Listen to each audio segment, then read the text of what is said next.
ವೇದ ನಾಯಂ ಎಂಬರ ಒಂದು ಕುರಿತು ಧ್ಯಾನ ಮಾಡೋಣ. ಇವರು 1868ರಲ್ಲಿ ಇವರ ಜನನವಾಯಿತು ಮತ್ತು 1933ರಲ್ಲಿ ಇವರು ತೀರ್ಕೊಂಡರು. ಇವರು ಒಟ್ಟು ವರ್ಷ 65 ವರ್ಷ ಇವರು ಕ್ರೈಸ್ತ ಜೀವನವನ್ನು, ಕ್ರೈಸ್ತ ಸೇವಕರಾಗಿ, ಮಿಷನರಿಯಾಗಿ ತಮ್ಮ ಕಾಲವನ್ನು ಕಳೆದರು ಎಂಬುದಾಗಿ ನಾವು ನೋಡ್ತೇವೆ. ಇವರು ಜಾರ್ಜ್ ಎಸ್ ವೇದಕಾಯಂ ಅವರು 19ನೇ ಶತಮಾನದ ಉತ್ತರಾರ್ಧ ಮತ್ತು 20ನೇ ಶತಮಾನದ ಆರಂಭದಲ್ಲಿ ಭಾರತದಲ್ಲಿ ಮಾಡಿದ ಕೆಲಸಕ್ಕೆ ಹೆಸರುವಾಸಿಯಾದ ಒಬ್ಬ ಗಮನ ಕ್ರೈಸ್ತ ನಾಯಕರಾಗಿದ್ದರು ಮತ್ತು ಶ್ರೇಷ್ಠ ನಾಯಕ, ಉತ್ಕೃಷ್ಟ ನಾಯಕ ಎಂಬುದಾಗಿ ನಾವಿಲ್ಲಿ ನೋಡ್ತಾ ಇದ್ದೇವೆ. ಸುವಾರ್ಥ ಬೋಧಕ ಬರಹಗಾರರು ಸಹ ಇವರು ಆಗಿದ್ದರು. ಸುವಾರ್ಥ ಬೋಧಕ ಬರಹಗಾರರಾಗಿದ್ದರು, ಅತಿ ಶ್ರೇಷ್ಠ ಸಾಹಿತಿಗಳು ಸಹ ಇವರು ಆಗಿದ್ದರು ಎಂಬುದಾಗಿ ನಾವು ನೋಡ್ತೇವೆ. ವಿಶೇಷವಾಗಿ ಕ್ರೈಸ್ತ ಶಿಕ್ಷಣ, ಸ್ವಾರ್ಥ ಬೋಧನೆ, ಸಾಹಿತ್ಯ ಕ್ಷೇತ್ರದಲ್ಲಿ ಅವರ ಕೊಡುಗೆಗಳು ಅಪಾರವಾಗಿದ್ದವು ಎಂದು ನಾವು ನೋಡುತ್ತೇವೆ. ಭಾರತದಲ್ಲಿ ಕ್ರೈಸ್ತ ಧರ್ಮದ ಬೆಳವಣಿಗೆಯನ್ನ ರೂಪಿಸಲು ಸಹಾಯ ಮಾಡಿದರು. ಇವರ ಸ್ವಾರ್ಥ ಬೋಧನೆಯಿಂದ ಸಾಹಿತ್ಯ ಕ್ಷೇತ್ರದ ಕೊಡುಗೆ ಅಪಾರವಾಗಿರುವುದರಿಂದ ಭಾರತ ದೇಶದಲ್ಲಿ ಕ್ರೈಸ್ತ ಧರ್ಮದ ಬೆಳವಣಿಗೆ ಆಗಲು, ರೂಪಿಸಲು, ನಿರ್ಮಾಣ ಮಾಡಲು ಸಹಾಯವಾಯಿತು ಎಂಬುದಾಗಿ ನಾವು ನೋಡ್ತೇವೆ. ಇವರು ಅಂಚಿನಲ್ಲಿರುವ ಒಂದು ಸಾಮಾಜಿಕ ಉನ್ನತಿಗೆ ಮತ್ತು ತಮಿಳು ಮಾತನಾಡುವ ಸಮುದಾಯದಲ್ಲಿ ಅವರು ಕೆಲಸಕ್ಕೆ ಬಾಧ್ಯರಾಗಿದ್ದರು. ತಮಿಳು ಮಾತಾಡ್ತಕ್ಕಂಥ ಒಂದು ಸಮುದಾಯದಲ್ಲಿ ಅವರು ಕೆಲಸ ಕಾರ್ಯ ಮಾಡತಕ್ಕಂಥ ಒಂದು ಬಾಧ್ಯತೆ ಅವರಿಗೆ ಇತ್ತು ಎಂಬುದಾಗಿ ನಾವು ನೋಡ್ತಾ ಇದ್ದೇವೆ. ಜಾರ್ಜ್ ಎಸ್ ವೇದನಾಯಂ ಅವರ ಒಂದು ಆರಂಭಿಕ ಜೀವನ ಮತ್ತು ಹಿನ್ನೆಲೆಯನ್ನ ನಾವು ನೋಡಿಕೊಂಡ ಜಾರ್ಜ್ ವೇದನಾಯಂ 1868ರಲ್ಲಿ ಭಾರತ ದೇಶದಲ್ಲಿ ವಿನಮ್ರ ಕುಟುಂಬದಲ್ಲಿ ಜನಿಸಿದರು. ಇವರು ತಮ್ಮ ಆರಂಭಿಕ ಶಿಕ್ಷಣವನ್ನ ಸ್ಥಳೀಯವಾಗಿ ಪಡೆದರು. ಸ್ಥಳೀಯ ಅಂದ್ರೆ ಸ್ವಂತ ಊರಿನಲ್ಲಿ ಶಿಕ್ಷಣವನ್ನು ಪಡೆದರು ಎಂಬುದಾಗಿ ನಾವು ನೋಡ್ತೇವೆ. ಕ್ರೈಸ್ತ ಬೋಧನೆಗಳಲ್ಲಿ ಆಳವಾದ ಆಸಕ್ತಿಯನ್ನ ಬೆಳೆಸಿಕೊಂಡಿದ್ದರು. ಜಾರ್ಜ್ ಎಸ್ ವೇದನಾಯಂ ಅವರು ಕ್ರೈಸ್ತ ಒಂದು ಬೋಧನೆಗಳಲ್ಲಿ ಆಳವಾಗಿರ್ತಕ್ಕಂಥ ಒಂದು ಆಸಕ್ತಿ, ಒಂದು ತವಕ, ಆಳವಾದ ಆಸೆ, ಆಳವಾದ ಬಯಕೆ ಅವರಲ್ಲಿ ಇತ್ತು ಎಂಬುದಾಗಿ ನಾವು ನೋಡ್ತಾ ಇದ್ದೇವೆ. ಅದು ನಂತರ ಅವರ ಒಂದು ಸೇವೆಯನ್ನ ರೂಪಿಸಿತು. ಪ್ರಮುಖ ಕ್ರೈಸ್ತ ಕುಟುಂಬದಲ್ಲಿ ಜನಿಸದಿದ್ದರೂ ವೇದನಾಯಂ ಅವರು ಕ್ರಿಸ್ತನ ಬದ್ಧ ಅನುಯಾಯಿಯಾಗಿದ್ದರು. ಅವರು ಒಬ್ಬ ಕ್ರೈಸ್ತ ಒಂದು ಕುಟುಂಬದಲ್ಲಿ ಜನಿಸದಿದ್ದರೂ ಸಹ ಅವರು ಏನ್ ಮಾಡ್ತಾರೆ ಅಂದ್ರೆ ಕ್ರಿಸ್ತನ ಬದ್ಧ ಅನುಯಾಯಿಗಳಾಗಿದ್ದರು, ಕ್ರಿಸ್ತನ ಪರಮ ಶಿಷ್ಯರಾಗಿದ್ದರು ಎಂಬುದಾಗಿ ನೋಡ್ತೇವೆ. ಅದೇ ರೀತಿಯಲ್ಲಿ ನಾವು ಸಹ ಕ್ರಿಸ್ತನ ಅನುಯಾಯಿಗಳು, ಕ್ರಿಸ್ತನ ಶಿಷ್ಯರು, ಕ್ರಿಸ್ತನ ಹಿಂಬಾಲಕರು ಎಂಬುದಾಗಿ ನಾವು ನೋಡುತ್ತೇವೆ. ನಾವು ಸಹ ಯೇಸು ಕ್ರಿಸ್ತನ ಅನುಯಾಯಿಗಳು, ನಾವೆಲ್ಲರೂ ಸಹ ಯೇಸು ಕ್ರಿಸ್ತನ ಶಿಷ್ಯರುಗಳು, ನಾವೆಲ್ಲರೂ ಯೇಸು ಕ್ರಿಸ್ತನ ಹಿಂಬಾಲಕರು ಎಂಬುದಾಗಿ ಇದರಲ್ಲಿ ನಮಗೆ ತೋರ್ಪಡಿಸ್ತಾ ಇದೆ. ಸೇವೆ ಮತ್ತು ಸ್ವಾರ್ಥದಲ್ಲಿ ಒಂದು ಸಲ್ಲಿಸಿದ ಸೇವೆ ಬಲವಾದ ಕರೆಯನ್ನು ಅನುಭವಿಸಿದರು. ಅವರು ಮಾಡತಕ್ಕಂಥ ಸೇವಾ ಒಂದು ಕಾರ್ಯದಲ್ಲಿ ಬಲವಾದತಕ್ಕಂಥ ಒಂದು ಕರೆಯನ್ನ ಅವರು ತಮ್ಮ ಜೀವನದಲ್ಲಿ ಅನುಭವಿಸಿದರು ಎಂಬುದಾಗಿ ನಾವು ನೋಡ್ತಾ ಇದ್ದೇವೆ. ಅವರು ಇಂದಿನ ಸ್ವಾರ್ಥಿಕ ಕೆಲಸದಿಂದ ಪ್ರೇರೇಪರಾದರು ಮತ್ತು ವಿಶೇಷವಾಗಿ ಕ್ರೈಸ್ತ ಸಾಹಿತ್ಯದತ್ತ ಆಕರ್ಷಿಸಿದರು. ಅವರು ಸ್ವಾರ್ಥಿಕ ಒಂದು ಸೇವೆಯಲ್ಲಿ ಕೆಲಸ ಕಾರ್ಯ ಮಾಡಲಿಕ್ಕೆ ಪ್ರೇರೇಪಣೆಯನ್ನು ಹೊಂದಿದವರಾಗಿದ್ದರು ಮತ್ತು ವಿಶೇಷವಾಗಿ ಕ್ರೈಸ್ತ ಸಾಹಿತ್ಯದತ್ತ ಆಕರ್ಷಿತರಾದರು. ಅವರು ಕ್ರೈಸ್ತ ಒಂದು ಸಾಹಿತ್ಯವನ್ನ ಬರಿಬೇಕು ಅಂತಕ್ಕಂಥದ್ದನ್ನು ಅವರ ಮನಸ್ಸಿನಲ್ಲಿ ಬಂತು. ಅವರ ಮನಸ್ಸು ಸಾಹಿತ್ಯದ ಕಡೆಗೆ ಸೆಳೆಯಲ್ಪಟ್ಟಿತು. ಅದಕ್ಕೆ ಶ್ರೇಷ್ಠವಾದ ಮಹತ್ವವನ್ನು ಕೊಟ್ಟರು. ಒಂದು ಪುಸ್ತಕ ಅನೇಕ ಬೋಧಕರನ್ನ ಪ್ರೇರೇಪಣೆ ನೀಡುತ್ತದೆ ಅಂತಕ್ಕಂಥ ಒಂದು ಮನದಟ್ಟು ಮಾಡಿಕೊಂಡ್ರು. ಹಾಗಾಗಿ ಅವರ ಒಂದು ಮನಸ್ಸು ಕ್ರೈಸ್ತ ಸಾಹಿತ್ಯದ ಕಡೆಗೆ ಸೆಳೆದುಕೊಂಡಿತು, ಆಕರ್ಷಣೆ ಮಾಡಿತು ಎಂಬುದಾಗಿ ನಾವು ಜಾರ್ಜ್ ಎಸ್ ವೇದನಾಯಂ ಅವರ ಒಂದು ಜೀವಿತದಲ್ಲಿ ನಾವು ಅವರ ಒಂದು ಸೇವಾ ಕಾರ್ಯಗಳಲ್ಲಿ ನಾವು ನೋಡ್ತಾ ಇದ್ದೇವೆ. ಸುವಾರ್ಥ ಬೋಧನೆ ಸಾಹಿತ್ಯ ಮತ್ತು ಸಂಸ್ಕೃತಿಗೆ ಪರಿವರ್ತನೆಗೆ ಪ್ರಬಲ ಸಾಧನವಾಗಬಹುದು ಎಂದವರು ನಂಬಿದರು. ಸುವಾರ್ಥ ಬೋಧನೆ ಅಂತಕ್ಕಂಥದ್ದು ಸಾಂಸ್ಕೃತಿಕ ಮತ್ತು ಪರಿವರ್ತನೆ ಪ್ರಬಲವಾಗ್ತಕ್ಕಂಥ ಒಂದು ಸಾಧನದ ಆಗ್ತಕ್ಕಂಥ ಒಂದು ನಂಬಿಕೆ ಅವರಲ್ಲಿ ಇತ್ತು. ತಮಿಳು ಭಾಷೆ ಮತ್ತು ಸಂಸ್ಕೃತಿಯ ಬಗ್ಗೆ ಅವರ ಜ್ಞಾನವು ದಕ್ಷಿಣ ಭಾರತದಲ್ಲಿ ವಿಶೇಷ ಪ್ರೇಕ್ಷಕರೊಂದಿಗೆ ತೊಡಗಿಸಿಕೊಂಡರು. ದಕ್ಷಿಣ ಒಂದು ಭಾರತದಲ್ಲಿ ಅವರ ಒಂದು ಜ್ಞಾನ, ಅವರ ಒಂದು ತಮಿಳಿನ ಒಂದು ಭಾಷೆ, ಅವರ ಒಂದು ಸಂಸ್ಕೃತಿ ಅನೇಕ ಪ್ರೇಕ್ಷಕರನ್ನ ಕ್ರಿಸ್ತನ ಕಡೆಗೆ, ಅವರ ಸುವಾರ್ತೆಯ ಸೇವೆ ಕಡೆಗೆ ಸೆಳೆಯಲ್ಪಟ್ಟಿದ್ದು ಎಂಬುದಾಗಿ ನಾವು ನೋಡ್ತಾ ಇದ್ದೇವೆ. ಅವರಿಗೆ ಒಂದು ಅನನ್ಯ ವೇದಿಕೆ ಅಂತಕ್ಕಂಥದ್ದು ಒಂದು ನೀಡಿದೆ. ಆಗ ಅವರನ್ನು ಯೇಸು ಕರೆಯುತ್ತಾನೆ. ಯೇಸುವಿನ ಒಂದು ಸುವಾರ್ತೆ ಬಹಳ ಆಳವಾಗಿದೆ. ದೇವರ ಸುವಾರ್ತೆ ಅದು ಆಳವಾಗಿದೆ. ದೇವರ ಒಂದು ಸುವಾರ್ತೆ ಅದು ವಿಶಾಲವಾಗಿದೆ. ದೇವರ ಸುವಾರ್ತೆ ಅದು ಸಮೃದ್ಧಿಯಾಗಿದೆ ಎಂಬುದಾಗಿ ಜಾರ್ಜ್ ಎಸ್ ವೇದಕಾಯಮನವರು ಅದನ್ನ ನಂಬಿದರು ಎಂಬುದಾಗಿ ನೋಡ್ತಾ ಇದ್ದೇವೆ. ಮತ್ತು ಇದು ಹೆಚ್ಚು ಪರಿಣಾಮಕಾರಿಯಾಗಿದೆ. ಯೇಸು ಕ್ರಿಸ್ತನ ಒಂದು ಸೇವೆ ಅತ್ಯಂತ ಉತ್ತಮ ರೀತಿಯಲ್ಲಿ, ಹೆಚ್ಚು ಪ್ರಬಲವಾದ ರೀತಿಯಲ್ಲಿ ಪರಿಣಾಮವನ್ನು ಅವರ ಜೀವಿತದಲ್ಲಿ ಉಂಟು ಮಾಡುತ್ತೆ ಎಂಬುದಾಗಿ ನೋಡ್ತಾ ಇದ್ದೇವೆ. ಈ ಒಂದು ಸುವಾರ್ತೆ ಬೋಧನೆ ಅಂತಕ್ಕಂಥದ್ದು ಎಲ್ಲರಿಗೂ ಮುಕ್ತವಾಗಿದೆ, ಪಾಪಗಳಿಂದ ಮುಕ್ತಿಯನ್ನು ಕೊಡ್ತಾ ಇದೆ. ಈ ಸುವಾರ್ತೆ ಬೋಧನೆ ಅಂತಕ್ಕಂಥದ್ದು ಒಂದು ಶಕ್ತಿಯಾಗಿದೆ, ದೇವರ ಶಕ್ತಿಯಾಗಿದೆ. ಸುವಾರ್ತೆ ಬೋಧನೆ ಅಂತಕ್ಕಂಥದ್ದು ಜನರನ್ನ ಆಸಕ್ತಿಯನ್ನ ಮೂಡಿಸುತ್ತದೆ ಎಂಬುದಾಗಿ ಅವರು ಜಾರ್ಜ್ ಎಸ್ ವೇದ ನಾಯಗಂ ಅವರು ನಂಬಿದರು. ಇದು ಪ್ರೀತಿಯನ್ನು ವಿವರಿಸುತ್ತದೆ. ಸುವಾರ್ತೆ ಬೋಧನೆ ಅಂತಕ್ಕಂಥದ್ದು ಅನೇಕ ಜನರಲ್ಲಿ ಪ್ರೀತಿ ಅಂತಕ್ಕಂಥದ್ದು ಏನ್ ಮಾಡ್ತಂದ್ರೆ ವಿವರಿಸ್ತದೆ. ಪ್ರೀತಿ ಬಹು ತಾಳ್ಮೆಯುವುದು. ಪ್ರೀತಿ ಎಲ್ಲವನ್ನ ಅಡಗಿಸಿಕೊಳ್ಳುತ್ತದೆ. ಪ್ರೀತಿ ಅದು ಹೊಟ್ಟೆಗೆ ಇಚ್ಛೆ ಪಡುವುದಿಲ್ಲ. ಈ ರೀತಿಯಲ್ಲಿ ನಮ್ಮ ಸೇವಕ ಪಾಸ್ಟರ್ ಅವರು ಆಡ್ತಾ ಇದ್ದಾರೆ. ಪ್ರೀತಿ ಅಷ್ಟು ಅಂತ ಕ್ರಿಸ್ತನ ಪ್ರೀತಿ ಇವರು ಕಂಡುಕೊಂಡಿದ್ದಾರೆ ಎಂಬುದಾಗಿ ನಾವು ನೋಡ್ತೇವೆ. ಅದೇ ರೀತಿಯೂ ಸಹ ನಮ್ಮ ದಿನನಿತ್ಯ ಜೀವಿತದಲ್ಲೂ ಸಹ ಕ್ರಿಸ್ತನ ಪ್ರೀತಿ ಅಂತಕ್ಕಂಥ ಅಳವಡಿಸಿಕೊಂಡು ನಡಬೇಕೆಂಬುದಾಗಿ ಇದರ ಮೂಲಕವನ್ನು ಪಾಠ ಕಲಿತುಕೊಳ್ಳಬಹುದು. ಮತ್ತು ಜಾರ್ಜ್ ಎಸ್ ವೇದಕಾಯಂ ಅವರು ಸತ್ಯಗಳನ್ನ ಸಂಗ್ರಹಿಸಿದರು. ಅವರು ನಮಗೆ ಕ್ರೈಸ್ತ ಸಾಹಿತ್ಯವನ್ನು ನೀಡಿದ ಒಂದು ಕೃಪೆಯ ಕವಿ. ಜಾರ್ಜ್ ಎಸ್ ವೇದಕಾಯಂ ಅವರು ಸಾಹಿತ್ಯದ ಒಂದು ಕುರಿತಾಗಿ ನೋಡ್ತಿರುವಾಗ ಅವರು ದೇವರು ನಮಗೆ ನೀಡಿದ ಕೃಪೆಯ ಒಂದು ಕವಿ ಎಂಬುದಾಗಿ ನಾವಿಲ್ಲಿ ಅವರನ್ನ ವರ್ಣಿಸಬಹುದು. ಅವರು ತಮಿಳುನಾಡಿಗೆ ತಮ್ಮ ಆತ್ಮ ಸಾಕ್ಷಾತ್ಕಾರದ ಹಾಡುಗಳ ಮೂಲಕವಾಗಿ ಪರಿಚಿತರಾಗಿದ್ದಾರೆ. ಅವರು ಆತ್ಮ ಸಾಕ್ಷಾತ್ಕಾರದ ಹಾಡುಗಳ ಮೂಲಕ ಅವರು ತಮ್ಮನ್ನ ಪರಿಚಿತ ಮಾಡಿಕೊಂಡರು ಎಂಬುದಾಗಿ ನಾವು ನೋಡ್ತಾ ಇದ್ದೇವೆ. ಹಾಡುಗಳನ್ನು ಬರೆಯುವುದು, ಸಂಯೋಜಿಸುವುದು ವಿಶಿಷ್ಟ ಕೊಡುಗೆಯನ್ನ ಹೊಂದಿದ್ದರು.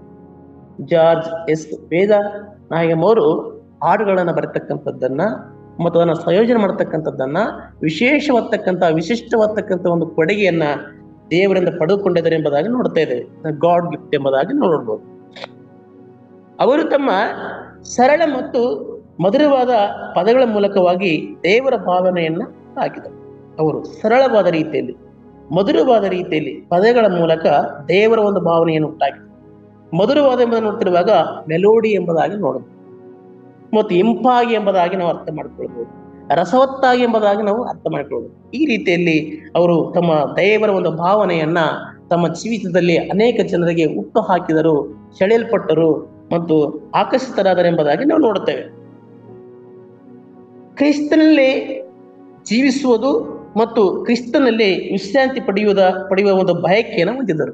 ನಾವು ಈ ಲೋಕದ ಜೀವಿಸುತ್ತಿರುವಾಗ ಸಹ ನಮ್ಮ ಜೀವಿತ ಸಹ ಹಾಗೆ ನಾವು ಕ್ರಿಸ್ತನಿಗಾಗಿ ಬದುಕುತ್ತೇವೆ, ಕ್ರಿಸ್ತನಿಗೆ ಸಾಯುತ್ತೇವೆ ಎಂಬುದಾಗಿ ನಾವು ಸಹ ನೋಡ್ತೇವೆ. ಅದೇ ರೀತಿಯಲ್ಲಿ ನಾವು ಕ್ರಿಸ್ತನಿಗಾಗಿ ಬದುಕಬೇಕು, ಕ್ರಿಸ್ತನಿಗಾಗಿ ಜೀವಿಸಬೇಕಂತಕ್ಕಂಥ ಬಯಕೆ ಜಾರ್ಜ್ ಎಸ್ ವೇದಕಾಯಂ ಅವರು ಯಾವ ರೀತಿಯಲ್ಲಿ ನಂಬಿಕೆ ನಿಟ್ಟಿದ್ದಾರೋ ಅದೇ ರೀತಿಯಲ್ಲಿ ದೇವರ ಮಕ್ಕಳತಕ್ಕಂಥ ನಾವು ಸಹ ಯೇಸು ಕ್ರಿಸ್ತನಲ್ಲಿ ಒಂದು ಕ್ರಿಸ್ತನಿಗೂ ಸಹ ನಾವು ಬದುಕುತ್ತೇವೆ, ಕ್ರಿಸ್ತನ ಸಾಹಿತ್ಯ ಅಂತಕ್ಕಂಥ ಒಂದು ದೃಢ ನಿರ್ಧಾರ ನಮ್ಮಲ್ಲಿರಬೇಕೆಂಬುದಾಗಿ ನೋಡುತ್ತೇವೆ. ಕ್ರಿಸ್ತನನ್ನು ಬೋಧಿಸುವ ಹಂಬಲ ಅವರಿಗೆ, ಕ್ರಿಸ್ತನನ್ನೇ ಬೋಧಿಸ್ಬೇಕು, ಕ್ರಿಸ್ತನನ್ನ ಪ್ರಕಟಿಸ್ಬೇಕು, ಕ್ರಿಸ್ತನ ಸಂತಾನ ಅನೇಕ ಜನರಿಗೆ ಹೇಳ್ಬೇಕಂತಕ್ಕಂಥ ಒಂದು ಬಯಕೆ, ಹಂಬಲ, ಆಸೆ ಅವರಿಗೆ. ದುಃಖಿತರು, ದಣಿದವರು ಮತ್ತು ಪಾಪಗಳಿಂದ ತುಂಬಿದವರಿಗೆ, ದಾರಿ ತಪ್ಪಿದವರು, ಇವರೆಲ್ಲರಿಗೂ ಅವರು ಒಂದು ಸ್ವರ್ಗದ ಒಂದು ದಾರಿಯನ್ನ ತೋರಿಸ್ತಾ ಇದ್ದಾರೆ. ಉದಾಹರಣೆಗೆ ದುಃಖಿತರು ದೇವರ ವಾಕ್ಯ ಪಡೆದರೆ ದುಃಖವನ್ನ ಎಂಬುದಾಗಿ. ಉದಾಹರಣೆಗೆ ಅನ್ನಳು ಸಹ ತನ್ನ ದುಃಖವನ್ನ ದೇವರು ಪ್ರಾರಂಭಿಸಿದರು. ಅದೇ ರೀತಿಯಲ್ಲಿ ನಾವು ಸಹ ದುಃಖಿತಕ್ಕಂಥವ್ರನ್ನ ಅವರ ದುಃಖವನ್ನ ಪ್ರಾರಂಭಿಸಬೇಕು. ದಣಿದವರು ಕ್ರಿಸ್ತನ ಒಂದು ಸೇವಾ ಕಾರ್ಯದಲ್ಲಿ ನಡೆದವರು, ಸೇವಾ ಕಾರ್ಯನ ಮಾಡ್ತಕ್ಕಂಥವರು ಅವ್ರು ಎಂದಿಗೂ ದಣಿಯುವುದಿಲ್ಲ ಎಂಬುದಾಗಿ ನಾವು ಸತ್ಯದ ಬಾಲಿಸಿ ನೋಡ್ತೇವೆ. ಮತ್ತು ಪಾಪಗಳನ್ನು ತುಂಬಿದವರಿಗೆ ಅನೇಕ ಪಾಪಗಳು, ಸಕಲ ವಿಧವಾದ ಪಾಪ, ಅಂತ ಪಾಪವನ್ನು ತುಂಬತಕ್ಕಂಥವರಿಗೆ ಬಿಡುಗಡೆ ನೋಡಬೇಕಂತಕ್ಕಂಥ ಆಸೆಯನ್ನು ಒಳಗೊಡ್ತಕ್ಕಂಥ ಇವರು ಜಾಜಸ್ ವೇದ ನಾಯಕಮವರಾಗಿ ಆಗಿದ್ದಾರೆ ಎಂಬುದಾಗಿ ನೋಡುತ್ತದೆ. ಮತ್ತು ದಾರಿ ತಪ್ಪಿದವರು, ಈ ಲೋಕದಲ್ಲಿ ಅನೇಕ ಜನರು ದಾರಿ ತಪ್ಪಿದ್ದಾರೆ. ದೇವರ ವಾಕ್ಯ ಪಡ್ತದೆ, ತಪ್ಪಿ ಹೋದ ಕುರಿಗಳಂತೆ ನಾವು ದಾರಿ ತಪ್ಪಿದ್ದೇವೆ ಎಂಬುದಾಗಿ. ಅಂತಹ ಜನರನ್ನ ಇವರು ಜಾರ್ಜ್ ಎಸ್ ವೇದ ನಾಯಮ್ ಅವರು ತಪ್ಪಿ ಹೋಗ್ತಕ್ಕಂಥ ಕುರಿಗಳನ್ನ ತೆರಿಗೆ ಹಟ್ಟಿಗೆ ಸೇರಿಸ್ತಕ್ಕಂಥ ವ್ಯಕ್ತಿ ಇವರು ಆಗಿದ್ದಾರೆ ಎಂಬುದಾಗಿ ನಾವು ನೋಡ್ತಾ ಇದ್ದೇವೆ. ಮತ್ತು ದುಷ್ಟತನವನ್ನು ತೆಗೆದುಹಾಕತಕ್ಕಂಥ ಒಂದು ಭಾವನೆ ಇವರಲ್ಲಿ ಇತ್ತು. ಈ ಲೋಕದಲ್ಲಿ ಅನೇಕ ದುಷ್ಟತನದ ಒಂದು ಕಾರ್ಯಗಳು ಇದ್ದಾವೆ. ಅದೇ ರೀತಿಯಲ್ಲಿ ನಾವು ಸಹ ನೋಡ್ತಿರುವಾಗ ಈ ಲೋಕದಲ್ಲಿ ಅನೇಕ ದುಷ್ಟ ಕಾರ್ಯಗಳು ಸಹ ಇದಾವೆ. ಅನೇಕ ದುಷ್ಟ ಕಾರ್ಯಗಳು ಇರುವಾಗ ಅವರನ್ನು ತೆಗೆದುಹಾಕಬೇಕಂತಕ್ಕಂಥ ಒಂದು ಮೆಟ್ಟನ್ನ ಇವರು ನಿಲುವನ್ನ ಹೊಂದಿದ್ದಾರೆ ಎಂಬುದಾಗಿ ನಾವು ನೋಡ್ತಾ ಇದ್ದೇವೆ. ಮಹಾನದಿಯಲ್ಲಿ ಸ್ನಾನ ಮಾಡಲು ಅವರ ಸ್ಪಷ್ಟ ಕರೆ ನೀಡಿದರು. ಜೀವನ ಅಥವಾ ಸಾವು, ಸಂಪತ್ತು ಅಥವಾ ಬಡತನ, ಸ್ತುತಿ ಅಥವಾ ಶಾಪ, ಪ್ರೀತಿ ಅಥವಾ ದ್ವೇಷ, ನನ್ನ ಜೀವನದಲ್ಲಿ ನಿನ್ನ ಚಿತ್ತ ಮಾತ್ರ ನೆರವೇರಲೆಂಬುದಾಗಿ ಅವರು ಆಸೆ ಪಡ್ತಾ ಇದ್ದಾರೆ. ದೇವರೇ, ನನ್ನ ಜೀವನದಲ್ಲಿ ನಿನ್ನ ಚಿತ್ತನೇ ನೆರವೇರಬೇಕು. ಯೇಸು ಕ್ರಿಸ್ತರು ಸಹ ಅದೇ ರೀತಿ ಹೇಳ್ತಾರೆ, ದೇವರೇ, ತಂದೆಯಾದ ದೇವರಿಗೆ ಹೇಳ್ತಾರೆ, ನನ್ನ ಚಿತ್ತದಂತಾಗದೆ ನಿನ್ನ ಚಿತ್ತದಂತಾಗಲಿ ಎಂಬುದಾಗಿ. ಅದೇ ರೀತಿಯಲ್ಲಿ ಸಹ ನಾವು ನೋಡ್ತಿರುವಾಗ, ದೇವರ ವಾಕ್ಯವನ್ನ ನಾವು ಸಾರುತ್ತಿರುವಾಗ, ದೇವರ ಸೇವಾ ಕಾರ್ಯಗಳನ್ನು ಮಾಡುತ್ತಿರುವಾಗ, ನಮ್ಮ ದಿನನಿತ್ಯ ಜೀವಿತದಲ್ಲೂ ಸಹ ದೇವರೇ ನಿನ್ನ ಚಿತ್ತದಂತೆ ನಮ್ಮ ನಡೆಸು ಎಂಬುದಾಗಿ ಇರ್ತಕ್ಕಂಥ ಸೇವಕರು ನೀವು ಆಗಬೇಕು ಎಂಬುದಾಗಿ ಸತ್ಯದ ಭಾಗ ನಮಗೆ ಬೋಧಿಸಲ್ಪಡುತ್ತದೆ. ಜೀವನ ಮತ್ತು ಸಾವು, ಜೀವನ ಯಾವ ರೀತಿ ನಡೀತಾ ಇದೆ, ಸಾವು ಯಾವ ರೀತಿಯಲ್ಲಿ ಬರ್ತಾ ಇದೆ. ನಮಗೆ ಬಡತನ ಇದೆಯಾ, ಸಂಪತ್ತಿದೆ, ಬಡತನ ಬೇಡ, ಸಂಪತ್ತು ಬೇಡ, ದೇವರ ಮಧ್ಯದ ಒಂದು ರೀತಿಯಲ್ಲಿ ನಮ್ಮನ್ನ ಇಳು ಎಂಬುದಾಗಿ ರಾಜನಾದ ಮತ್ತು ಭಕ್ತನಾದ ಸಲ್ಮನು ಸಹ ಹೇಳ್ತಾ ಇದ್ದಾನೆ. ಸ್ತುತಿ ಮತ್ತು ಶಾಪ, ನಮ್ಮ ಜೀವನದಲ್ಲಿ ಸಹ ದೇವರ ಕೇಳ್ಪಡ್ತದೆ. ನಮ್ಮ ಬಾಯಿಯಲ್ಲಿ ಸ್ತುತಿ ಬರ್ತದೆ, ನಮ್ಮ ಬಾಯಿಯಲ್ಲಿ ಶಾಪ ಬರ್ತದೆ ಎಂಬುದು ದೇವರ ಕೇಳ್ಪಡ್ತದೆ. ಆದರೆ ದೇವರ ಮಕ್ಕಳತಕ್ಕಂಥ ನಾವು ಸಹ ನಮ್ಮಲ್ಲಿ ಸ್ತುತಿ ಬರ್ತಕ್ಕಂಥವು ದೇವರ ಮಕ್ಕಳಾಗಿರ್ಬೇಕು ಹೊರತು ನಾವು ಶಾಪ ಬರ್ತಕ್ಕಂಥ ಮಕ್ಕಳಾಗಿರಬಾರ್ದು. ಪ್ರೀತಿ ಮತ್ತು ದ್ವೇಷ, ನಮ್ಮ ಜೀವನದಲ್ಲಿ ದೇವರ ಮಕ್ಕಳು ಆಗಿರುವಾಗ ಪ್ರೀತಿ ಮತ್ತು ದ್ವೇಷ, ಅದೇ ರೀತಿಯಲ್ಲಿ ಪ್ರೀತಿ ಅಂತಕ್ಕಂಥ ಇರಬೇಕು ಹೊರತು ಯಾವತ್ತೂ ನಾವು ದ್ವೇಷ ಮಾಡ್ತಕ್ಕಂಥವ್ರು ಆಗಬಾರದು ಎಂಬುದಾಗಿ ದೇವರು ಕೇಳ್ಪಡ್ತದೆ. ದ್ವೇಷ ಮಾಡ್ತಕ್ಕಂಥವ್ರು ಕೊಲೆಗಾರರು ಎಂಬ ಸತ್ಯದ ಬಗ್ಗೆ ಹೇಳ್ಪಡ್ತದೆ. ಅದೇ ರೀತಿಯಲ್ಲಿ ಜಾರ್ಜ್ ವೇದ ಗಾಯಮ್ ಅವರು ಸಹ ಅವಲ್ಲಿ ಪ್ರೀತಿ ಇರಬೇಕು, ದೇವರೇ ಏನೇ ಆಗಲಿ ನಿನ್ನ ಚಿತ್ತ ನೆರವೇರ್ಬೇಕಂತಕ್ಕಂಥದ್ದು ಆಸೆ ಆಕಾಂಕ್ಷೆಗಳನ್ನ ಒಳಗೊಂಡಿರ್ತಕ್ಕಂಥ ದೇವರ ಒಂದು ಭಕ್ತರಾಗಿದ್ದರು ಎಂಬುದಾಗಿ, ವಿಷಯರಾಗಿದ್ದರು ಎಂಬುದಾಗಿ ನೋಡ್ತಾ ಇದ್ದೇವೆ. ದೇವರು ಗೌರವಾನ್ವಿತ ಸೇವೆಯನ್ನ ದೃಢವಾಗಿ ಸಾಧಿಸಲು ಸಾಧ್ಯವಾಗದ ಪಾಪಿಯಾಗಿದ್ದಕ್ಕಾಗಿ ಅವನು ತನ್ನನ್ನು ತಾನೇ ಶಪಿಸಿಕೊಂಡನು. ದೇವರ ಒಂದು ಕಾರ್ಯವನ್ನ ಗೌರವಯುತವಾಗಿ ನಾವು ನಡೆಸದೇ ಆಗತಕ್ಕಂಥ ಸಂದರ್ಭದಲ್ಲಿ ನಮ್ಮನ್ನು ನಾವೇ ಶಾಪಗ್ರಸ್ತರು, ನಾವು ಪಾಪಿಗಳು ಎಂಬುದಾಗಿ ಜಾರ್ಜ್ ಎಸ್ ವೇದ ಗಾಯಮ್ ಅವರು ಏನ್ ಮಾಡ್ತಾರೆ, ಒಪ್ಪಿಕೊಡ್ತಾರೆ. ಈಗ ಸತ್ಯದಲ್ಲಿ ಭಾಗದಲ್ಲಿ ನೋಡ್ತಿರುವಾಗ ಭಕ್ತನಾದ ಪೌಲನು ಹೇಳ್ತಾ ಇದ್ದಾನೆ, ಪಾಪಿಗಳಲ್ಲಿ ಪ್ರಧಾನ ಪಾಪಿ ನಾನು ಎಂಬುದಾಗಿ ಒಪ್ಪಿಕೊಳ್ತದೆ. ಹಾಗೆ ಇಲ್ಲಿ ಸಹ ನೋಡ್ತಿರುವಾಗ ಜಾರ್ಜ್ ಎಸ್ ವೇದ ಗಾಯಮ್ ಅವರು ಸಹ ಏನ್ ಹೇಳ್ತಿದ್ದಾರೆ, ಅವರು ನಾನು ಪಾಪಿ ಎಂಬುದಾಗಿ ತನ್ನನ್ನು ತಾನು ಒಪ್ಪಿಕೊಂಡ್ರೆ ಎಂಬುದು. ಆಧ್ಯಾತ್ಮಿಕ ಮತ್ತು ನೀತಿಶಾಸ್ತ್ರ ಯೇಸು ಕ್ರಿಸ್ತನು ಬಹಿರಂಗಪಡಿಸಿದ ನೈತಿಕ ನೀತಿಶಾಸ್ತ್ರಿಯನ್ನು ಬೈಬಲ್ ನಿಧಿಗಳನ್ನು ಜನರ ಹೃದಯದಲ್ಲಿ ಉಳಿಯುವ ಹಾಡುಗಳಾಗಿ ಪರಿವರ್ತಿಸುವ ಮೂಲಕ ಸ್ವಯಂ ಪರಿಶೋಧನೆಯಲ್ಲಿ ತೊಡಗಿಸಿಕೊಳ್ಳಲು ಅವನು ಜನರನ್ನ ಪ್ರೋತ್ಸಾಹಿಸ್ತದೆ. ಜನರ ಹೃದಯಗಳಲ್ಲಿ ದೇವರ ವಾಕ್ಯ ನಿಧಿ ಅಂತಕ್ಕಂಥದ್ದು ಸಮೃದ್ಧಿಯಾಗಿ ವಾಸಿಸಬೇಕೆಂಬುದಾಗಿ ಜನರನ್ನ ಪ್ರೋತ್ಸಾಹಿಸ್ತಕ್ಕಂಥ ಒಬ್ಬ ಮಿಷನರಿ ಇವರಾಗಿದ್ದಾರೆ ಎಂಬುದಾಗಿ ನಾವು ನೋಡ್ತಾ ಇದ್ದೇವೆ. ನಾವು ಸಹ ಈ ಲೋಕದಲ್ಲಿ ಜೀವಿಸ್ತಿರುವಾಗ ದೇವರ ವಾಕ್ಯ ಅಂತಕ್ಕಂಥದ್ದು ಪ್ರತಿಯೊಬ್ಬ ಜನರಲ್ಲಿ ಸಮೃದ್ಧಿಯಾಗಿ ವಾಸಿಸ್ಬೇಕು, ಸಮೃದ್ಧಿಯಾಗಿ ಉಳಿಬೇಕು, ಅದ್ರ ಪ್ರಕಾರವಾಗಿ ಜೀವಿಸ್ಬೇಕು ಅಂತಕ್ಕಂಥದ್ದನ್ನ ನಾವು ಸಹ ಈ ಲೋಕ ಜೀವಿಸ್ತಿರುವಾಗ ಈ ಜಾರ್ಜ್ ಎಸ್ ವೇದ ನಾಯಕರು ಯಾವ ರೀತಿಯ ಸೇವಾ ಕಾರ್ಯಗಳನ್ನು ಮಾಡಿದ್ರು ಆ ರೀತಿ ನಾವು ಮಾಡಬೇಕೆಂಬುದಾಗಿ ಇವರ ಮೂಲಕವಾಗಿ ನಾವು ಪಾಠವನ್ನು ಕಲ್ತ್ಕೊಳ್ಬಹುದು. ಕ್ರಿಶ್ಚಿಯನರೇ ಬೆಳಕು ಮತ್ತು ಕತ್ತಲು ಒಂಥರ ಬಂದರಂತೆ ಬರ್ತಿದ್ದಂತೆ ನಿಮ್ಮ ಸ್ವಭಾವ ಸಹ ಬದಲಾಗ್ತದೆ. ಬೆಳಕು ಬರ್ತಾ ಇದೆ, ಕತ್ತಲು ಬರ್ತದೆ. ಅದೇ ರೀತಿಯಲ್ಲಿ ಕ್ರೈಸ್ತರ ಒಂದು ಜೀವನ ಹೇಗಾಗುತ್ತೆ ಅಂದ್ರೆ, ಬೆಳಕು ಯಾವ ರೀತಿಯಲ್ಲಿ ಬರ್ತಾ ಇದೋ ಅದೇ ರೀತಿಯಲ್ಲಿ ಬರ್ತಾ ಇದೆ, ಮತ್ತು ಕತ್ತಲು ಯಾವ ರೀತಿಯಲ್ಲಿ ಬರ್ತದೋ ಅದೇ ರೀತಿ ಪಾಪದ ಕಾರ್ಯ ಬರ್ತಾ ಇದೆ ಎಂಬುದಾಗಿ ಅವರು ತಮ್ಮ ಜೀವನದಲ್ಲಿ ತಮ್ಮ ಸೇವಾ ಕಾರ್ಯಗಳಲ್ಲಿ ಆಗ್ತಕ್ಕಂಥ ಅನುಭವವನ್ನು ಇಲ್ಲಿ ಹೇಳ್ತಾ ಇದೆ. ನಮ್ಮ ಜೀವನದಲ್ಲಿ ಬೆಳಕಿರಬೇಕು ಹೊರತು ಕತ್ತಲಿರಬಾರ್ದು. ಯೇಸು ಹೇಳ್ತಾನೆ, ನಾನೇ ಲೋಕಕ್ಕೆ ಬೆಳಕು ಬೆಳಕಂತೆ, ಕತ್ತಲೆ ಇಲ್ಲ ನಿಮಗೆ ಅಂತೆ. ದೇವರು ಲೋಕಕ್ಕೆ ಬೆಳಕಾಗಿರುವಾಗ ನಾವು ಕತ್ತಲಲ್ಲಿ ಜೀವಿಸಬಾರದು ಎಂಬುದಾಗಿ ಇದರಿಂದ ನಾವು ತಿಳ್ಕೊಳ್ಬೋದು. ನೀವು ಇಬ್ಬರು ವಿರುದ್ಧವಾದ ಯಜಮಾನರಿಗೆ ಸೇವೆ ಸಲ್ಲಿಸ್ತಿರುತ್ತದೆ. ಈಗ ನಾವು ದೇವರ ಸೇವೆಯನ್ನ ನಂಬಿಕೊಂಡು ದೇವರ ಕಾರ್ಯವನ್ನು ಮಾಡಿಕೊಂಡು ಮತ್ತು ಪಾಪದ ಕಾರ್ಯಗಳನ್ನು ಮಾಡ್ತಾ ಇದ್ರೆ, ಈ ಕಡೆ ಯೇಸು ಕ್ರಿಸ್ತನ ಯಜಮಾನಿಗೆ ಸೇವೆ ಮಾಡೋದಂತಾಗುತ್ತೆ ಮತ್ತು ಸೈತಾನ ಸಹ ಸೇವೆ ಮಾಡೋದಂತಾಗುತ್ತೆ. ಈ ತರ ಇರಬಾರ್ದು. ಇಬ್ಬರಿಗೆ ಯಜಮಾನ ಕೆಲಸ ಮಾಡುವುದು ಒಳ್ಳೆಯದಲ್ಲ ಎಂಬುದಾಗಿ ಇಲ್ಲಿ ನಾವು ತಿಳ್ಕೊಳ್ಬಹುದು. ದೇವರು ನಂಬಿಕೊಂಡಿರುವಾಗ ಕ್ರಿಸ್ತನೇ ನಮಗೆ ಯಜಮಾನನು. ನಾವು ದೇವರ ವಾಕ್ಯ ನೋಡ್ತಾ ಇದ್ದೇವೆ, ನಮ್ಮ ಮನೆ ಯಜಮಾನನ ಯೇಸು ಕ್ರಿಸ್ತನ್ ಎಂಬುದಾಗಿ ಒಂದು ವಾಕ್ಯ ನೋಡ್ತೇವೆ. ನಮ್ಮ ಯಜಮಾನ ಯೇಸು ಕ್ರಿಸ್ತ. ಪಾಪದ ಕಾರ್ಯ ಮಾಡಿದ್ರೆ ಅಲ್ಲಿ ಸೈತಾನ ಬರ್ತದೆ. ಸೈತಾನನ್ನು ನಾವು ಯಜಮಾನನಾಗಿ ಇಟ್ಟುಕೊಳ್ಬಾರದು ಎಂಬುದಾಗಿ ಇಲ್ಲಿ ಜಾರ್ಜಸ್ ವೇದಗಾಯಮವರು ಹೇಳ್ತಾ ಇದ್ದಾರೆ. ನಿನ್ನ ಪ್ರಜ್ಞೆಯನ್ನು ಗಮನಿಸುವುದಿಲ್ಲ, ಆದ್ರಿಂದ ಅವನು ಕಪಟಿಗಳಾಗಿ ಹುಟ್ಟಿದನು. ಯಾರಾದರೂ ಸುಲಭವಾಗಿ ಅರ್ಥ ಮಾಡಿಕೊಳ್ಳಬಹುದಾದ ಸರಳ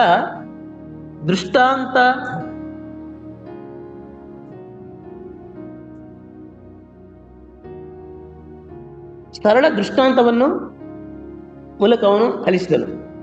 ಈಗ ಜನರಿಗೆ ಸುಲಭವಾದ ರೀತಿಯಲ್ಲಿ ದೇವರ ವಾಕ್ಯವನ್ನ ಸಾರಬೇಕಾದ್ರೆ ಕಥೆಗಳನ್ನ ಹೇಳುವ ಮೂಲಕವಾಗಿ ನಾವು ಸಾಧ್ಯ. ಅದೇ ರೀತಿ ಯೇಸು ಕ್ರಿಸ್ತನ ಏನ್ ಮಾಡಿದ, ಸ್ವಾಮ್ಯಗಳ ಮೂಲಕವಾಗಿ ಜನರಿಗೆ ಸುವಾರ್ತೆಯನ್ನ ಸಾರಿ. ಅದೇ ರೀತಿಯಲ್ಲಿ ಜಾರ್ಜಸ್ ವೇದ ನಾಯಕರು ಸಹ ಅವ್ರೇನ್ ಮಾಡ್ತಾರೆ, ಒಂದು ಕೆಲವು ದೃಷ್ಟಾಂತಗಳನ್ನ ಹೇಳೋದ್ರ ಮೂಲಕವಾಗಿ ಅವರನ್ನ ದೇವರ ಸೇವೆಯನ್ನ ಕಲಿಸ್ತಾರೆ. ಅವರು ತನ್ನ ದೈನಂದಿನ ಜೀವನದಲ್ಲಿ ದೇವರ ಚಿತ್ತವನ್ನು ಪ್ರದರ್ಶಿಸಿದರು. ಅವರು ತಮ್ಮ ಜೀವಿತದಲ್ಲಿ ದೇವರ ಚಿತ್ತವನ್ನೇ ದರ್ಶನ ಆಗ್ಬೇಕೆಂಬುದಾಗಿ, ನಮ್ಮ ಜೀವಿತದಲ್ಲಿ, ನಿಮ್ಮ ಜೀವಿತ ಸಹ ಮತ್ತು ಈ ಲೋಕದ ಪ್ರಪಂಚದ ಜೀವಿತದಲ್ಲಿ ಸಹ ದೇವರ ಚಿತ್ತದಿಂದ ನಡಿಬೇಕು. ಆ ರೀತಿ ನಾವು ಬದುಕಿ ಬಾಳ್ಬೇಕೆಂಬುದಾಗಿ ಇದನ್ನು ನಾವು ಕಲಿತುಕೊಳ್ಬಹುದು. ಅವರು ದೇವರ ಒಂದು ಅನುಕರಣೆ ಸೇವಕರಾಗಿದ್ದರು. ಸೇವಕರಾಗ್ತಕ್ಕಂಥ ನಾವು ದೇವರ ಒಂದು ಕರುಣೆ ಅಂತಕ್ಕಂಥ ನಮ್ಮಲ್ಲಿರಬೇಕು.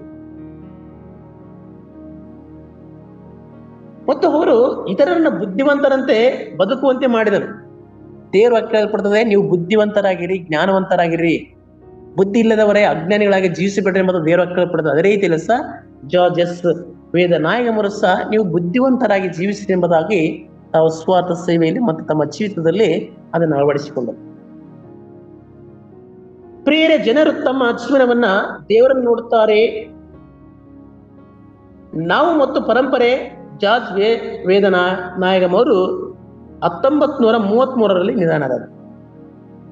ದಕ್ಷಿಣ ಭಾರತದಲ್ಲಿ ಶಾಶ್ವತ ಪರಂಪರೆಯನ್ನ ಉಳಿಸಿಕೊಂಡರು.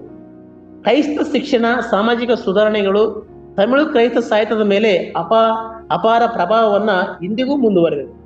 ಅವ್ರು ಮಾಡತಕ್ಕಂಥ ಒಂದು ಶಿಕ್ಷಣದ ಒಂದು ಕೊಡುಗೆಯನ್ನ, ಅವ್ರು ಮಾಡತಕ್ಕಂಥ ಒಂದು ಸಾಹಿತಿಯನ್ನ, ಅವ್ರು ಮಾಡತಕ್ಕಂಥ ಸಾಮಾಜಿಕ ಸುಧಾರಣೆಗಳನ್ನ ಕ್ರೈಸ್ತ ಸಾಹಿತ್ಯದ ಮೇಲೆ ಅನೇಕ ಪರಿಣಾಮ ಬೀರಿದೆ ಮತ್ತು ಅದು ಹಾಗೆ ಮುಂದುವರಿತಿದೆ ಎಂಬುದಾಗಿ ಅದೇ ಹಾಗೆ ಮುಂದುವರಿತಿದೆ ಎಂಬುದಾಗಿ ಇವರ ಜೀವಿತದಲ್ಲಿ ನಾವು ನೋಡ್ತಾ ಇದ್ದೇವೆ. ಸಮಾಜದಲ್ಲಿ ತುಳಿತಕ್ಕೊಳಗಾದ ಅವರಿಗೆ ಅವ್ರ ಜೀವನವನ್ನು ಪರಿವರ್ತನೆ ಮಾಡಬೇಕೆಂಬುದಾಗಿ ಅವರ ಒಂದು ಉದ್ದೇಶ ಆಗಿದೆ. ಅದೇ ಸರಿ ನಾವು ಈ ಲೋಕದ ಜೀವನ ಮಾಡ್ತಿರುವಾಗ ಅನೇಕ ಜನರು ಸಮಾಜದಲ್ಲಿ ತುಳಿತಕ್ಕೆ ಒಳಗಾಗಿರ್ತಾರೆ. ಅವ್ರಿಗೆ ಬದುಕುವತಕ್ಕಂಥ ಒಂದು ಅವಕಾಶನೇ ಇರಲ್ಲ. ಅಂಥವರಿಗೆ ಇವ್ರ ಜೀವನವನ್ನ ರೂಪುಡಿಸತಕ್ಕಂಥ ಒಂದು ಸೇವಾ ಕಾರ್ಯಗಳನ್ನ ಜಾರ್ಜಸ್ ವೇದ ನಾಯಕರು ಮಾಡ್ತಾರೆ. ನಂಬಿಕೆ ಮತ್ತು ಪ್ರಯೋಗ ಕ್ರಿಯೆಯೊಂದಿಗೆ ಸಮಾವೇಶದ ನಾಯಕರಾಗಿ ಅವರನ್ನ ಸ್ಮರಿಸಲಾಗಿದೆ. ಅವರು ದೇವರ ಮೇಲೆ ನಂಬಿಕೆ ಇಟ್ಟರು. ಆ ನಂಬಿಕೆ ಅಂತಕ್ಕಂಥದ್ದನ್ನ ಜನರಿಗೆ ತೋರ್ಪಡಿಸ್ತಾ ಇದ್ದಾರೆ. ನಾವು ಸತ್ಯವಾದ ಭಾಗದಲ್ಲಿ ನೋಡ್ತಿರುವಾಗ ಯಾಕೋಬನ ಬರೆದ ಪತ್ರಿಕೆ 2ನೇ ಅಧ್ಯಾಯ 14-17 ನೋಡ್ತಿರುವಾಗ, ನನ್ನ ಸಹೋದರರೇ, ಒಬ್ಬನು ತನಗೆ ನಂಬಿಕೆ ಉಂಟೆಂದು ಹೇಳಿಕೊಂಡು ತಕ್ಕ ಕ್ರಿಯೆಗಳಿಲ್ಲದವನಾಗಿದ್ದರೆ ಪ್ರಯೋಜನವೇನು? ಎಷ್ಟೋ ಜನರು ಹೇಳ್ತಾರೆ ದೇವರ ಮೇಲೆ ನಂಬುತ್ತೀನಿ ದೇವ್ರ ನಂಬಿನ ಅಂತ ಹೇಳ್ತಾರೆ. ಆದರೆ ಅದು ತಕ್ಕಂತೆ ಕ್ರಿಯೆಗಳ ಅವರ ಜೀವಿತ ಇಲ್ಲದೆ ಹೋದರೆ ಏನು ಪ್ರಯೋಜನ ಇಲ್ಲ. ಅಂತ ನಂಬಿಕೆಯು ಇವನನ್ನು ರಕ್ಷಿಸುವುದೋ ಕ್ವಶನ್ ಮಾಡ್ಕೋಬೇಕು. ನಾವು ಕ್ರಿಯೆಗಳ ನಂಬಿಕೆ ನಮ್ಮನ್ನ ರಕ್ಷಣೆ ಮಾಡ್ತದಂತ ನಾವು ಕ್ವಶನ್ ಮಾಡ್ಕೋಬೇಕು. ಒಬ್ಬ ಸಹೋದರನಿಗೆ ಇಲ್ಲವೇ ಒಬ್ಬ ಸಹೋದರಿಗೆ ಬಟ್ಟೆಯು ಆ ದಿನದ ಆಹಾರವೂ ಇಲ್ಲದೆ ಇರುವಾಗ ನಿಮ್ಮಲ್ಲಿ ಒಬ್ಬನು ಅವರಿಗೆ ದೇಹಕ್ಕೆ ಬೇಕಾದದನ್ನು ಕೊಡದೆ ಸಮಾನದಿಂದ ಹೋಗಿರಿ, ಬೆಂಕಿ ಕಾಯಿಸಿಕೊಳ್ಳಿರಿ, ಹೊಟ್ಟೆ ತುಂಬಿಸಿಕೊಳ್ಳಿರಿ ಎಂದು ಬರೇ ಮಾತು ಹೇಳಿದರೆ ಪ್ರಯೋಜನ. ಒಬ್ಬ ಕೈಸಲ್ತಕ್ಕಂಥ ನಾವು ಒಬ್ಬ ಬಡ ಇರ್ತಕ್ಕಂಥ ಜನರಿಗೆ ಹೊಟ್ಟೆಗೆ ಊಟ ಇಲ್ಲ, ಬಟ್ಟೆ ಇರತಕ್ಕಂಥ ಸಂದರ್ಭದಲ್ಲಿ ಆ ಒಂದು ಕ್ರಿಸ್ತನ ಪ್ರೀತಿಯನ್ನು ನಾವು ಕ್ರಿಯೆಗಳ ಮೂಲಕ ತೋರಿಸ್ಬೇಕು. ಕ್ರಿಯೆಗಳ ಮೂಲಕ ತೋರಿಸಲಾರದೆ ಬರೇ ಬಾಯಿ ಉಪಚಾರದ ಮೂಲಕವಾಗಿ ದೇವರು ಕೊಡ್ತಾರೆ ಅಂತಕ್ಕಂಥ ಒಂದು ಮಾತುಗಳನ್ನು ನಾವು ಹೇಳಬಾರ್ದು. ಈ ರೀತಿಯಲ್ಲಿ ದೇವರ ಮಕ್ಕಳತಕ್ಕಂಥ ನಾವುಗಳು, ದೇವರ ಸೇವಕರತಕ್ಕಂಥ ನಾವುಗಳು ಸಹ ಈ ಲೋಕದಲ್ಲಿ ಜೀವಿಸ್ತಿರುವಾಗ ನಂಬಿಕೆ ಅಂತಕ್ಕಂಥದ್ದು ಕ್ರಿಯೆಗಳ ಮೂಲಕವಾಗಿ ತೋರ್ಪಡಿಸ್ಬೇಕು. ಆ ನಂಬಿಕೆ ಸಜೀವವಾಗಿರ್ತದೆ ಎಂಬುದಾಗಿ ಸತ್ಯವಾದ ಭಾಗ ನೋಡ್ತದೆ. ಇದರಲ್ಲಿ ವಿಶೇಷವಾದ ರೀತಿಯಲ್ಲಿ ನಾವು ತಿಳ್ಕೊಳ್ಳೋದೇನೆಂದ್ರೆ, ಈ ಜಾರ್ಜಸ್ ವೇದನಾಯಮರ ಒಂದು ಸಾಹಿತಿ, ಅವರ ಒಂದು ನಂಬಿಕೆ, ಅವರ ಒಂದು ಧೈರ್ಯ, ಅವರಿಗೆ ಒಂದು ಸಾಮಾಜಿಕ ಸುಧಾರಣೆ, ಅವರ ಒಂದು ಕೃತಕ್ಕಾದವರಿಗೆ, ಅವರು ಬಡ ಮಕ್ಕಳಿಗೆ ಮತ್ತು ದುಃಖಿತರಿಗೆ ಈ ರೀತಿಯಲ್ಲಿ ಯಾವ ರೀತಿ ಸೇವಾ ಕಾರ್ಯಗಳನ್ನು ಮಾಡಿದ್ರು ಅದೇ ರೀತಿಯಲ್ಲಿ ನಾವು ಸಹ ಈ ಲೋಕದಲ್ಲಿ ಜೀವಿಸ್ತಿರುವಾಗ ಇಂಥ ಕಾರ್ಯಗಳನ್ನು ಮಾಡಬೇಕೆಂಬುದಾಗಿ ಈ ಮಿಷನರಿ ಆಗಿರ್ತಕ್ಕಂಥ ಜಾರ್ಜಸ್ ವೇದನಾಯಮರ ಮೂಲಕವಾಗಿ ತಿಳ್ಕೊಳ್ಬಹುದು.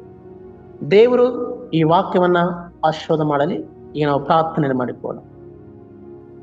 ಕೃಪೆಯಲ್ಲಿ ಯೇಸುಬರಿತನಾದ ದೇವನೇ, ನಿನ್ನ ನಾಮಕ್ಕೆ ಕೋಟೆಯನ್ನು ಕೊಡಿ ಸ್ತೋತ್ರವನ್ನು ಸಲ್ಲಿಸ್ತೇವೆ.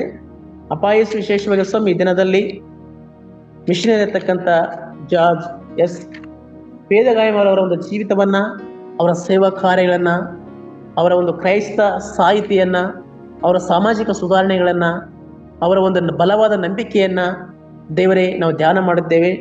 ಅದೇ ರೀತಿಯಲ್ಲಿ ನಿಜವಾಗ್ಲೂ ಸ್ವಾಮಿ ಈ ಒಂದು ಆನ್ಲೈನ್ ಮೂಲಕವಾಗಿ ಬೆಳಗಿನ ಜಾವದಲ್ಲಿ ಸ್ವಾಮಿ ಜೂಮ್ ಮೀಟಿಂಗ್ ಪಾಲ್ಗೊಳ್ಳತಕ್ಕಂಥ ಎಲ್ಲ ಕ್ರೈಸ್ತ ಮಕ್ಕಳು, ಎಲ್ಲ ದೈವ ಸೇವಕರು, ಎಲ್ಲ ಸಭಾ ಹಿರಿಯರು ಈ ಒಂದು ಕ್ರೈಸ್ತ ಮಿಷನರ ಒಂದು ಜೀವಿತವನ್ನ ಅರಿತುಕೊಂಡು ಅದರಂತೆ ನಾವು ಸಹ ಬದುಕಿ ಬಾಳಬೇಕು, ಅದರಂತೆ ನಾವು ಜೀವಿಸಬೇಕು, ಅದರಂತೆ ಈ ಲೋಕ ಒಳ್ಳೆ ಸಾಕ್ಷಿ ಮಕ್ಕಳಾಗಿ ಜೀವಿಸಬೇಕು, ಅದರಂತೆ ಸೇವಾ ಕಾರ್ಯ ಮಾಡ್ಬೇಕಂತಕ್ಕಂಥ ಒಂದು ಅಭಿಲಾಷೆಗಳನ್ನ ಹುಟ್ಟಿಸುವುದನ್ನ ಸಹಾಯ ಮುಖಂ ಪ್ರಾರ್ಥನೆ ಮಾಡ್ತೇವೆ. ವಾಯಸ್ ವಿಶೇಷವಾಗಿ ಸ್ವಾಮಿ ದೇವರ ನಮ್ಮ ಕಲ್ವರ್ ಛಾಪ ಸಂಸ್ಥೆಯ ಒಂದು ನಿರ್ದೇಶಕರಾಗಿರ್ತಕ್ಕಂಥ ಪಾಸ್ಟರ್ ಗುಣಶೇಖರ್ ಅವರನ್ನ ಮತ್ತು ಉಪನಿರ್ದೇಶಕರಾಗಿರ್ತಕ್ಕಂಥ ಪಾಸ್ಟರ್ ಎಂಡ್ರಿ ಅವರನ್ನ ಮತ್ತು ನಮ್ಮ ನಾರ್ತ್ ಕರ್ನಾಟಕದ ಮುಖ್ಯ ಶಿಕ್ಷಕರಾಗಿರ್ತಕ್ಕಂಥ ಪಾಸ್ಟರ್ ನವನೀತ್ ಅಂಕಲ್ ಅವರನ್ನ, ಎಲ್ಲ ಕ್ರೈಸ್ತ ಜನರನ್ನ, ದೈವ ಜನರನ್ನ ಮತ್ತು ಸಭಾ ಹಿರಿಯರನ್ನ, ನಮ್ಮ ಸಂಸ್ಥತಕ್ಕಂಥ ಎಲ್ಲ ಹಾಸ್ಟೆಲ್ಗಳನ್ನ ಮತ್ತು ಎಲ್ಲಾ ಸೇವಾ ಕಾರ್ಯಗಳನ್ನ ದೇವರೇ ನಿನ್ನ ಚಿತ್ತಕ್ಕನುಸಾರವಾಗಿ ನೀನು ನಡೆಸಬೇಕೆಂಬುದಾಗಿಯೂ ನಮ್ಮನ್ನು ನಾವು ತಗ್ಗಿಸುತ್ತಾ ನಿಮ್ಮ ನಾಮವನ್ನು ಹೆಚ್ಚಿಸುತ್ತಾ ನಮ್ಮ ಕರ್ತನು, ಒಡೆಯನು, ರಕ್ಷಕನು ಮತ್ತು ಕುಮಾರನಾಗಿರ್ತಕ್ಕಂಥ ಪ್ರಭು ಯೇಸು ಕ್ರಿಸ್ತನ ಮುದ್ದಾದ ನಾಮದಲ್ಲಿ ಬೇಡಿಕೊಡುತ್ತವೆ ಪರಲೋಕದ ತಂದೆ. ಆಮೆನ್.